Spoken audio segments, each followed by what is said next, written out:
So, Tego, we had a question this week. Yes. I'm sure you have stats, but let's get to our question of the week. Okay. Question was... Yeah, go ahead.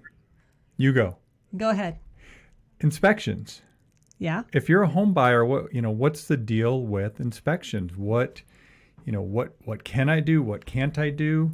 What should I do when you buy a house? And so let me just clarify this. When you make an offer on a home, one of the stipulations of the contract is you have this contingency where you can do inspections on the house, right? Right. And so what is a buyer allowed to do inspection-wise, Tracy? Good question. So I'm sure a lot of our listeners will wonder the same thing since we had this question. So our purchase contract says you're able to do any inspections that you want. But, one of the things that's interesting is when you walk through a house, typically you've only been in that house once for 15 minutes, 30 minutes, whatever. Yeah. And you know visually what you think the house condition is. But you weren't handed a report that says, we just had it inspected, typically. Here's all the conditions. Here's the seller's disclosure. A lot of times in this market, we're making an offer only on a visual of what we've seen by walking through the house for a very short time. But the purchase contract gives the buyer the option to do any inspections they want, right? Within a time frame. Yep. You put in the contract how many days or by what calendar day you're going to complete your inspections.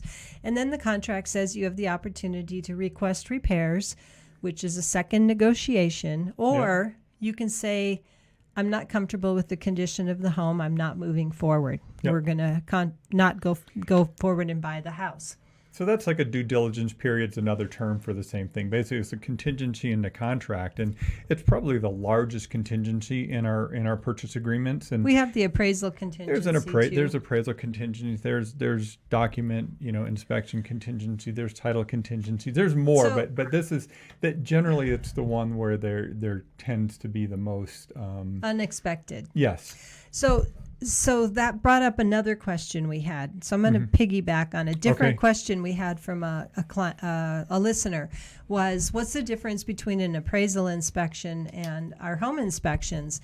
Because they thought the appraiser did all of these in checking these things out for them. And really the appraiser is doing a high-level review of the house, similar to what the buyer did when they walked through it, that says, yes, the house appears to be in good shape. I'm going to tell the lender it's fine. But the different types of inspections are broad. Well, hold on. I think we need to wrap up what you just said. Great. You went through that really quick, and I think it's when you're getting a loan, you're going to hear the term, the lender or the people you're working with on the loan side say, oh, we're going to get the appraisal inspection. And you're going to hear from your realtor. Your realtor is going to say, oh, we're doing the inspections. Well, they're not exactly the same thing. They kind of are, but they're not. They're not. Yeah. I mean, the appraisal inspection is the third-party appraiser going out and looking at the house on behalf of the bank.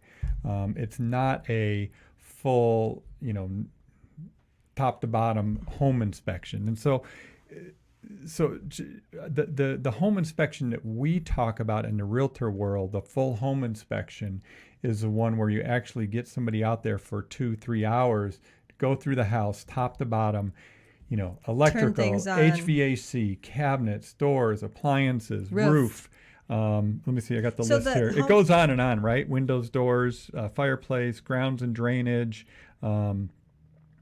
make for smoke detectors. I mean, it's as simple as making sure that all the drawers open and close properly. Right, but there's a lot of inspections in addition to that full home that a buyer can do, right? There's radon.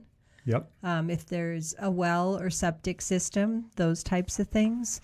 A roof inspection could be separate, even though it's a part of the full home inspection. Yep. So that's what a home inspection is all about, right? It's whatever inspections the buyer thinks are important. And most of us realtors have a list of typical inspections that buyers do on the houses, right?